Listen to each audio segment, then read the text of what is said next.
Hello again, welcome back. Kentucky, one of the United States of all time, the official home of Colonel Sanders, tobacco, and the Knox infection. It also just happens to be the place where I got stuck when the zombie apocalypse broke out. Lucky for me, however, I'm not alone. Today I'm being joined by Jacob, a chain-smoking janitor, and Chandler, a loose cannon cop with even looser morals. Together we make up the most impromptu gang of zombie killers to ever roam the earth, and the biggest liability for anyone living in Knox country. In this game, it is survival of the smartest and the fittest, and we are all lacking in both of those categories. So sit back and relax as you watch us struggle to survive in Project Zomboid. Day 1. I was awoken from my slumber when I heard a growling noise coming from the window. It was Jared, the local drug addict, who had come to lay his grubby hands on my copper wiring once again. It had been 3 weeks since he had started this, and quite frankly I was growing tired of it, so I had hatched a plan to get him hooked on something else, religion. Using my superior intellect, I would convince him that there is in fact a higher power among us, and that is by sending him directly to it. Needless to say, I don't think he'll be touching my wiring anymore.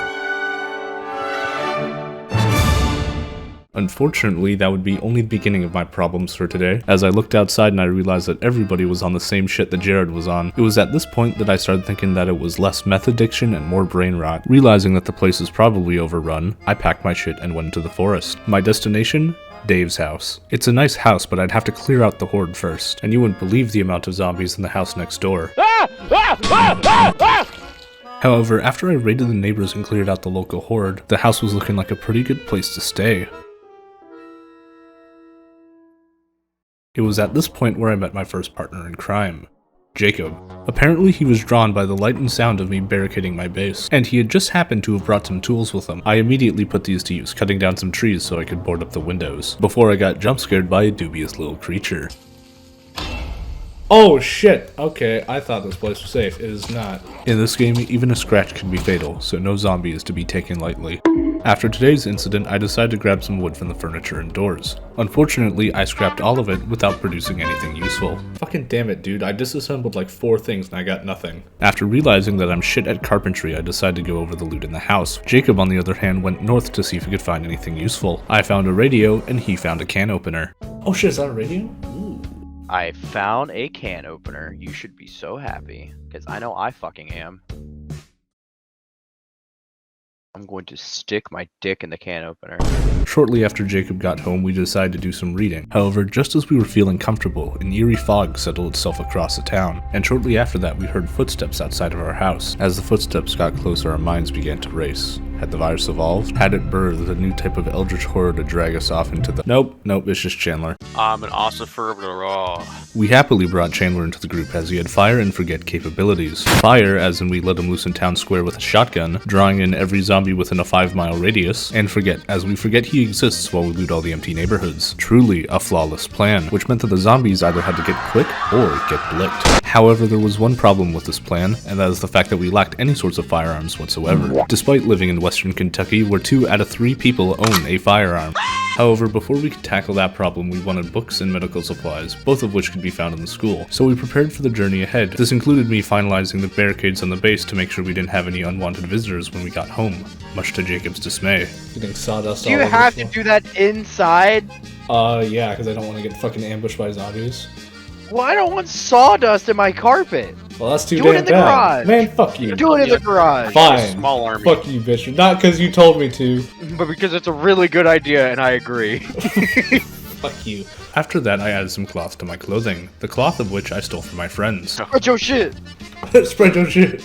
And just like that, we were off to raid the school. When we got there, we found enough books to fill a library, because there was a library there. And when Jacob opened his janitor's closet, I found enough metal pipes to make a 10-hour ASMR compilation of— Unfortunately, we didn't find any medical supplies, but is enough for me. As soon as I got home, I decided to start reading, while Jacob went to go sort his stuff, and we left Chandler outside to deal with the horde. But you're not going to sit down and rotate with me? Come on, Jacob. I am in the middle of dropping off all the shit I looted. I'm sorry, I'm taking that a priority of spinning like a goddamn retard. I love you, but fuck you. Eat shit and die. Holy Get shit. blitzed, retard. That one's a police officer. Can't get stabbed. I have a bread knife. I've always wanted to do this in Minecraft. In Minecraft. All of us celebrated the successful raid in the school. However, the celebration wouldn't last long. Almost immediately after we got home, we started scheming for our next raid. Chandler was especially enthusiastic about this because he was fiending for some more loot. And at this point, he had gone almost 3 days without touching a firearm. If this went on for much longer, he wouldn't survive. So we planned out some raids in order to hit the public service buildings. We would first hit the fire station for melee weapons and a sledgehammer. Then we'd go back, deposit our loot, and come back for the stuff in the police station. When we arrived at the fire station, we found some undead firefighters outside. We killed them and took their clothes as they have some of the best bite protection in the game. We then found crowbars, axes, and a sledgehammer. We also found the antibiotics we were looking for earlier, and on top of that we found keys to a pristine condition car. Unfortunately it had no gas, but we could fix that issue later. We then decided to deposit our spoils back at our base. We then decided to loot one more house on the way home, where we then found a second pair of car keys. Unfortunately, Chandler got a bit too eager to look into the trunk due to his late stage firearm withdrawal, which caused this to happen. Open the trunk. I want to see. Oh, this is only a 2-seater. Open the trunk. Can we open the trunk? You have the crowbar, or Matt has the crowbar. You've got the key. No, he does. Oh. Well, oh, I guess I'll just use the crowbar. I got the No, did you actually? Fucking crowbar, but yeah, that works. You dumbass, dude. Hard I had a crowbar. How does the crowbar work? Empty gas bang. You smashed out the rear window.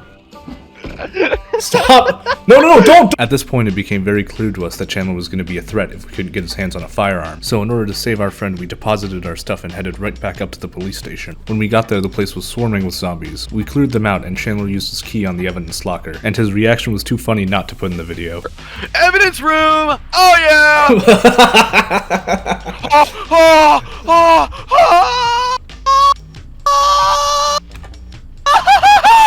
Holy shit! What? What did you find? Holy shit! Hold on, let me see this, I'm coming. No, fuck off! Mine! It's all mine. Are there car keys? Are there car keys? Fucking what? Oh, there's no car keys, bitch!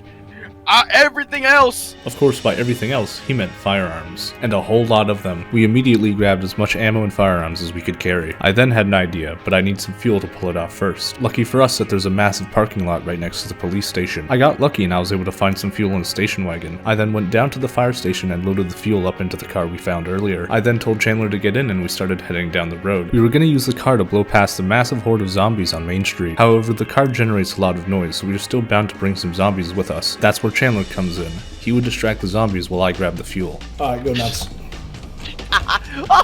Gotcha.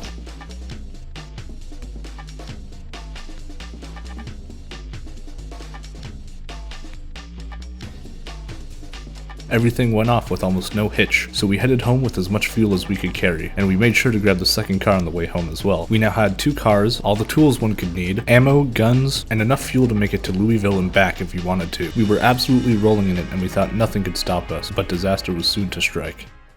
A few hours later, me and Jacob were looting the neighborhood in order to find some extra food for our journey. This neighborhood was particularly easy to loot because Chandler had lured all the zombies away with his gunpowder-fueled killing frenzy from earlier. We were also looking for a generator for when the power went out. Chandler, on the other hand, was in the northern side of the town looting the local spiffos. We didn't find much in the generator department, but we found plenty of food, so much so that we filled our entire trunk with it. Not being able to carry anything else, we decided to head back to base. But not even 5 minutes after we got home, Chandler gave me some news that made my heart sink. Man, my car keeps stalling out. What's the deal with that? Did that hit too many things, you think?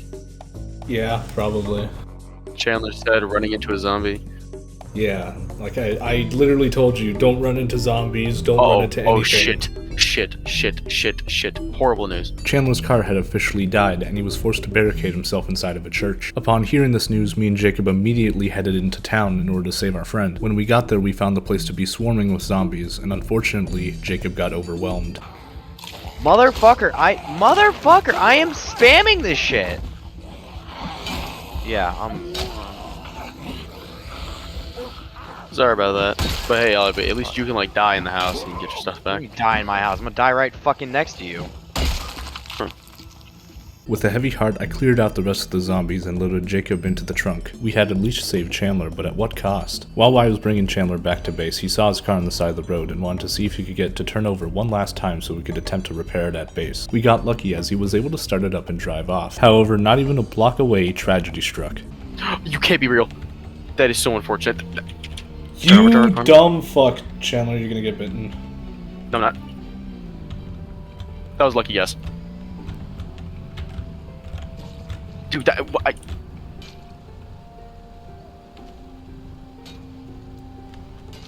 just need to banish that real fast. Oh, I'm bitten. Well, at least I can die in my own house. Come on.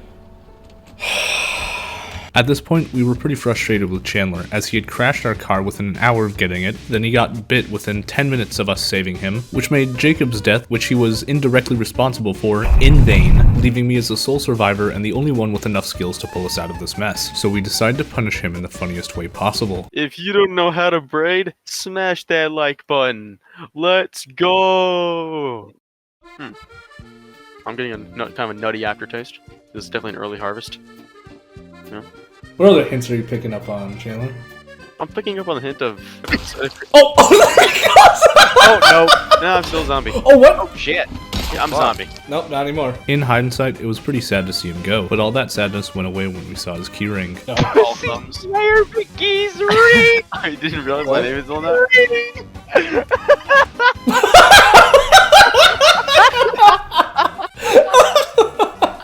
I didn't know that was your Steam game. Oh, I didn't. No, it's not.